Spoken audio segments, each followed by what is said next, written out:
पेढा कसाही किंवा कुठल्याही बाजूने खाल्ला तो गोडच लागतो.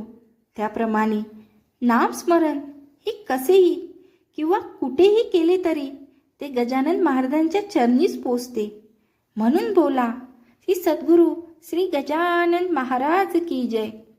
नमस्कार गजानन महाराजांच्या भक्तांनो, तुमचे माझ्या भक्तिसागर या चॅनलवर मनापासून स्वागत आहे. आपला दिवस सुखाचा जाओ हीच महाराजांच्या चरणी प्रार्थना. सर्वज्ञ माझी गजानन माऊली उदय यांचा हा अनुभव आज आपण ऐकणार आहोत. तो अनुभव ऐकण्यापूर्वी माझ्या भक्तिसागर या चॅनलला सबस्क्राईब करायला विसरू नका. जय गजानन. गजानन महाराजांविषयी काही अनुभव मी कुणाला सांगेन असं मला तेव्हा अजिबात वाटलं नव्हतं की जेव्हा माझ्या लहानपणी मला आमच्या एका परिचिताने आमची अत्यंत बेताची आर्थिक परिस्थिती आणि त्यामुळे की काय माझी असणारी मनस्थिती लक्षात घेऊन मला गजानन विजय ग्रंथ वाचण्याचा सल्ला दिला होता. संतांच्या योजना ठरलेल्या असतात. गजानन विजय वाचनाच्या निमित्ताने मी महाराजांच्या संपर्कात यावं ही त्यांचीच योजना. पुढे मोठं झाल्यावर एकदा मलकापूरला ज्या वाड्यात प्रत्यक्ष महाराज येऊन गेले त्या वाड्यात जाण्याचा योग आला आणि स्थिर चर व्यापून उरणार ते तत्व सर्वत्र भरून आले या कल्पनेने मनाला स्पर्श केला. मी उदय जोशी नागपुरातील विकासनगर येथे एक गजानन महाराजांचं मंदिर आहे. त्या मंदिरावरती एका खोलीत श्री महाराजांच्या कृपेने आणि मंदिराच्या विश्वासांच्या योजनेमुळे माझं वास्तव्य आहे. मी आणि माझी वृद्ध आई असे आम्ही दोघं तिथे राहतो. खरं तर माझी नेमणूक एक प्रकारे मंदिराकडे लक्ष देणे या कामासाठी झाली आहे. मंदिरात नित्यपूजेसाठी एक वेगळे गुरुजी नियुक्त आहेत. पण कधी काही कारणाने गुरुजीचं येणं जमलं नाही तर मी प्रसंगी मंदिरात पूजाही करतो.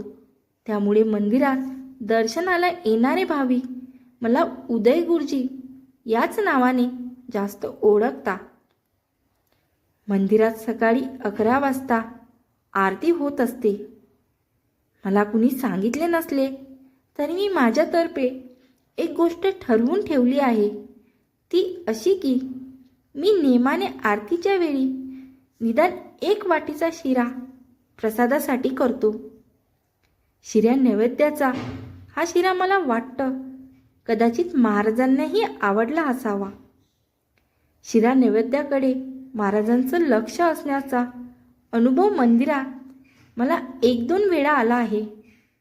त्यापैकी एक इथे सांगतो. मी आणि आई एकाच खोलीत राहतो. त्यामुळे सर्व संसाराचा पसारा त्या एकाच खोलीत पसरलेला असतो. दुपारी सर्व कामं व जेवण झाली ही खोली आवरल्या जाते. अन्यथा सकाळी सर्व अस्तव्यस्त असते, विखुरलेलेच आढळेल. एकदा सकाळी आरतीची वेळ होत आली. शिरा करायला घेतला पण काही केल्या साखरेचा डब्बा काही सापडेना. जेव्हा आपल्या घाई असते तेव्हा मानसिक गोंधळ होऊन सोपी गोष्ट कठीण होतं. हा आपल्या सर्वांचाच अनुभव आहे. अशा वेळी सहज सापडणारी गोष्टही डोळ्यांना दिसत नाही. त्या दिवशी असंच झालं. एकत्रच पसारा होता. त्यामुळे डब्बा सापडणं काही अशक्य नव्हतं. पण आता घड्याळात 11 होत आले होते.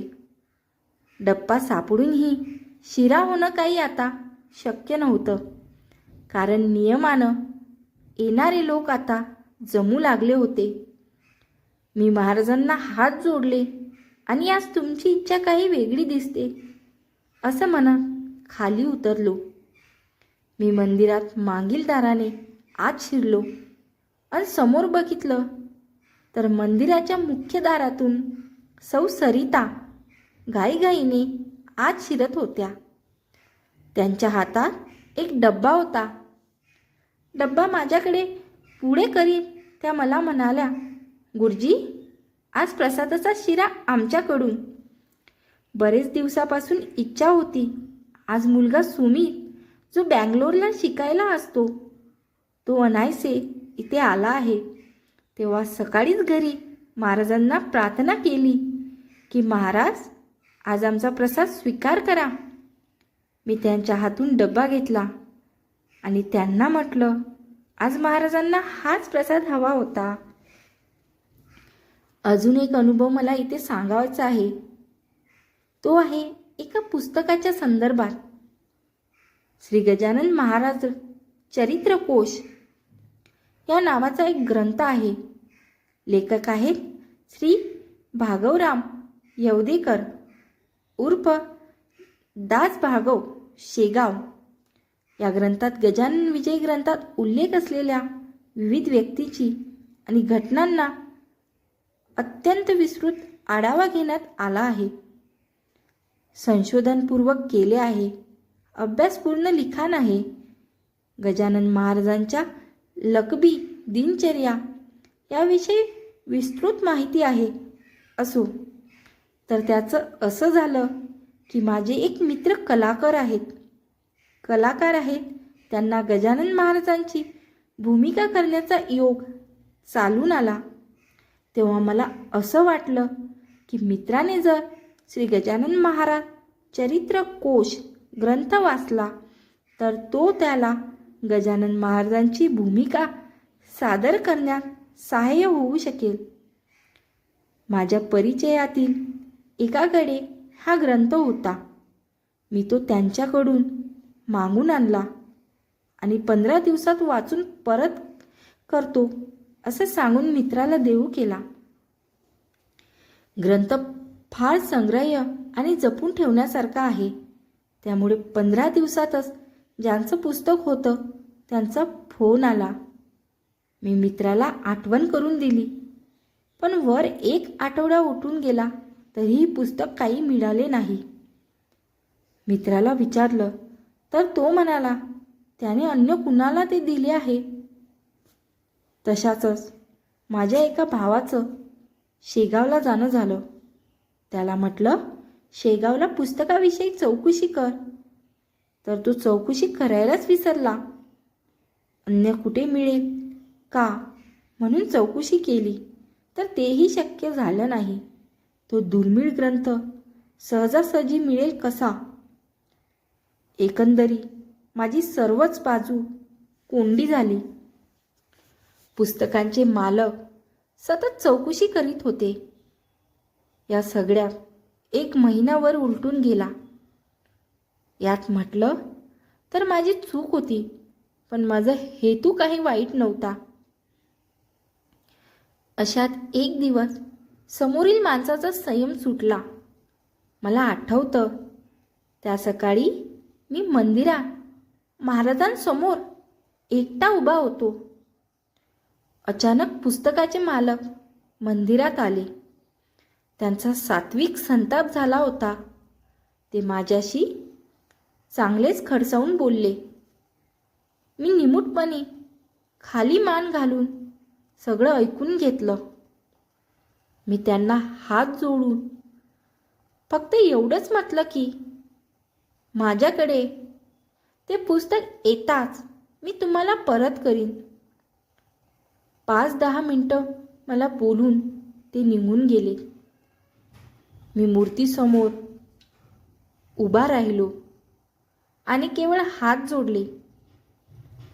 बाकी काही बोलायला माझ्याकडे शब्दच होतेच कुठे. तसंही महाराज सर्व जाणूनच होते. ते गृहस्थ गेले. मी अंतर्मनात महाराजांशी बोलत राहिलो. 11ची आरती झाली. मला काही काम होतं म्हणून मी बाहेर पडलो. अस्वस्थ मनाने, यांत्रिक रीतीने मी माझं काम उरकलं. मला आत मंदिर बंद करायचं होतं. मंदिरात बंद करताना सहसा कुणी नसतं. त्या दिवशीही कुणीच नव्हतं. मी मंदिरात शिरलो आणि अचंबित होऊन पाहतच राहिलो. माझ्याच डोळ्यावर विश्वास बसेना. श्री गजानन महाराज चरित्र कोश ग्रंथ मी माझ्या डोळ्यासमोर पाहत होतो. प्रथम स्पष्टपणे दिसलेला ग्रंथ आता मात्र डोळ्यातील पाण्यामुळे धुसर दिसत होता. मी तो ग्रंथ त्या सद्गृहस्थांना देऊन सांगितलं की तुमचा ग्रंथ मिळेल तेव्हा मी हा परत मागून घेईल. तूर्त हा तुमच्याजवळ असू द्या. 2-3 दिवस तो ग्रंथ तिथे आला कसा या प्रश्नावर विचार करण्यात उलटले. 4थ्या दिवशी मंदिरासमोर अचानक एक गृहस्थ उभे ठाकले आणि मला विचारू लागले, काय गुरुजी, मिळाला की नाही ग्रंथ? मी प्रश्नांकित चेहऱ्याने त्याच्याकडे बघत राहिलो. तेव्हा ते म्हणाले, आहो, तो आमच्या आईचा ग्रंथ. आता आई गेली. परवा अचानक कसे काय कोण जाणे मनात आलं की आता हा ग्रंथ आपण गुरुजींसाठी मंदिरात ठेवून द्यावा. काय सांगावं, कदाचित पुन्हा सद्भक्ताच्या कामी येईल. मी त्या सद्गृहस्थांना हात जोडले.